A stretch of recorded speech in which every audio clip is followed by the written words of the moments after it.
So, ayan na yung itsura niya mga lods. Kapag meron siyang handle, no? So, gusto mong kumuha ng mga gantong shots. So, kukunin na namin siya mga lods. No, that's the camera recorder. Yan.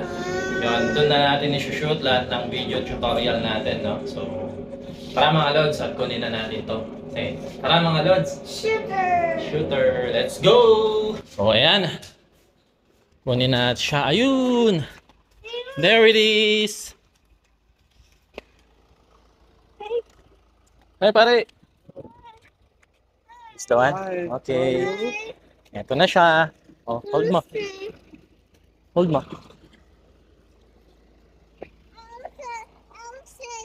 Okay. Ito na siya mga lods.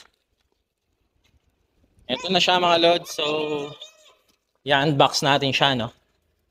Hold it properly. So, ayan na yung order natin mga lods na camcorder. At dito na tayo mag-shoot ng mga videos namin ni Riley. So, i-unbox natin yan mga lods. Then, sa susunod na video is i-review natin siya, no? So, let's go! So, eto na siya mga lods, no? Bumili na rin tayo ng SD cards na 128 gig, no? Super bilis na nito. Extreme Pro. Then, bumili na rin tayo ng tripod, no? Para stable yung ating camera. Meron din siya para sa cellphone. So, tara, i-unbox natin to mga lods. So, eto na yung camcorder natin, no? Digital camera. So, tignan natin mga lods kung anong nasa loob nito. So, ito mga lods is for beginners. Budget camcorder. 4K na yung pwede niyang i-shoot. Alright? So, ayan mga lods. Meron siyang user manual ng shotgun mic. So, babasahin natin to pagka Then, meron siyang manual guide, no? Nung mismong camcorder. So, next video mga lods, i-review natin yung kung anong magiging performance nitong camera. So, ayan. So, tignan natin yung mga laman niya sa loob, no? So, una, meron siyang hood para sa kanyang camera. Ayan, 3 piraso. I-assemble din natin ito mga lods, then ilalagay natin sa tripod kung ano magiging tsura niya. Then, meron siyang connector para ito sa shotgun mic, no?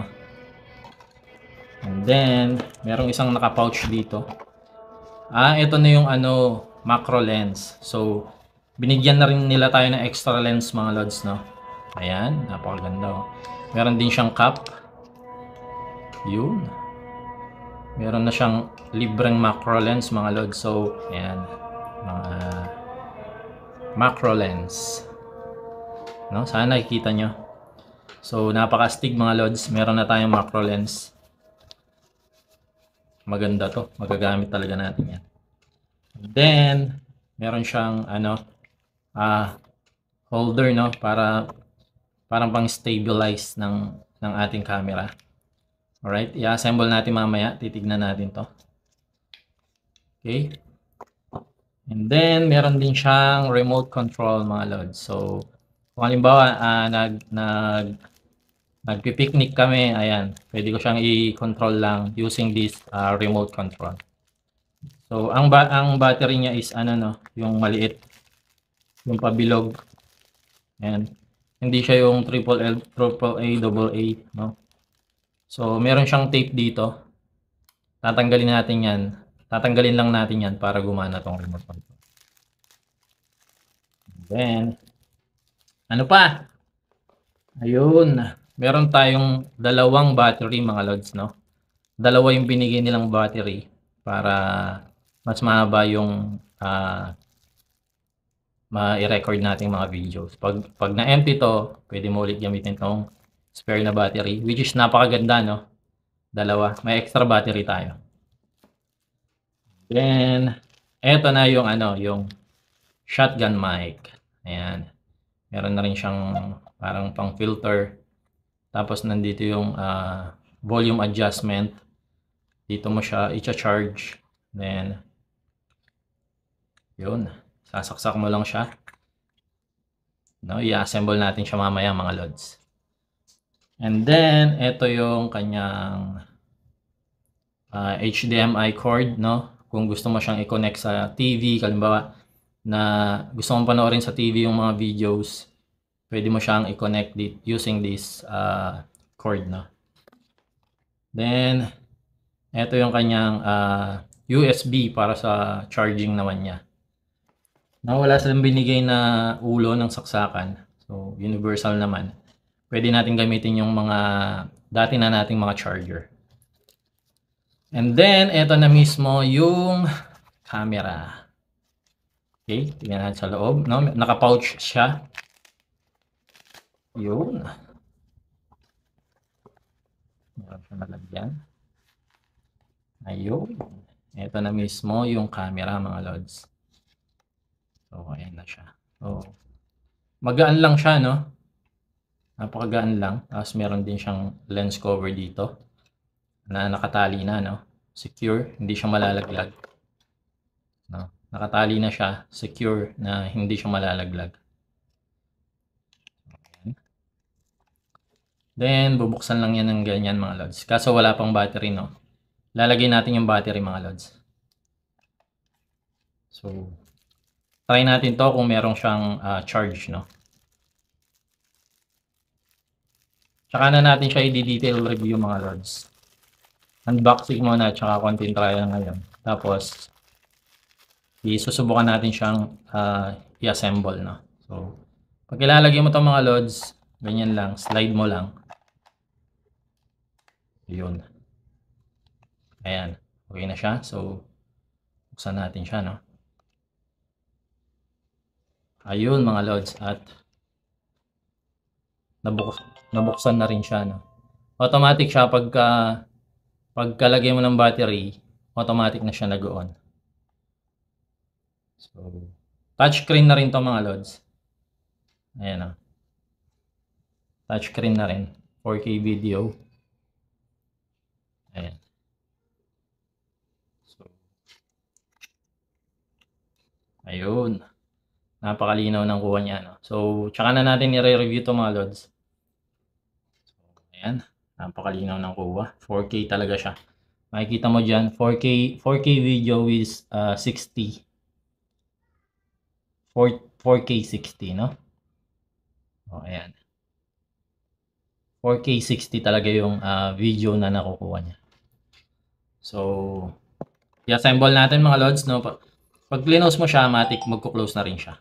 So, ayan. Pwede kang kumuha ng ganyang shots kapag nasa labas kayo. Nasa labas kami ni Riley. Pwedeng kuha ko lang siya ng mga ganitong shots. Pwede ko ring ilagay ito, no? Para pang stable.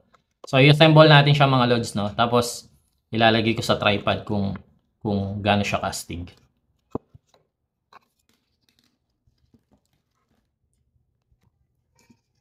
So, ilalagay muna natin itong hood mga lods, no?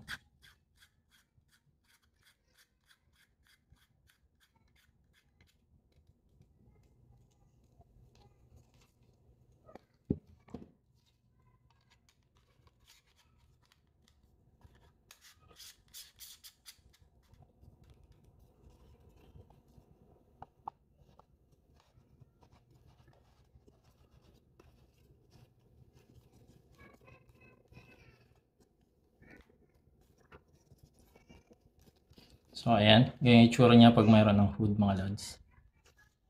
And, shotgun mic. Tanggalin mo lang tong nakapasok. Then, slide mo lang siya. Then, pihitin mo para ano siya, mag-lock. So, ayan. Ganyan yung itsura niya, no?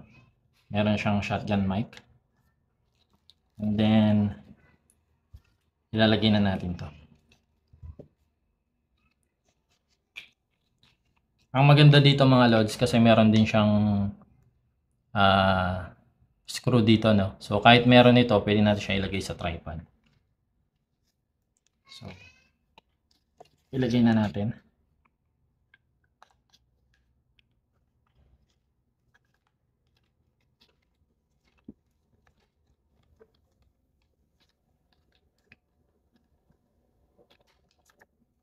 So, ayan na yung itsura niya mga lods. Kapag meron siyang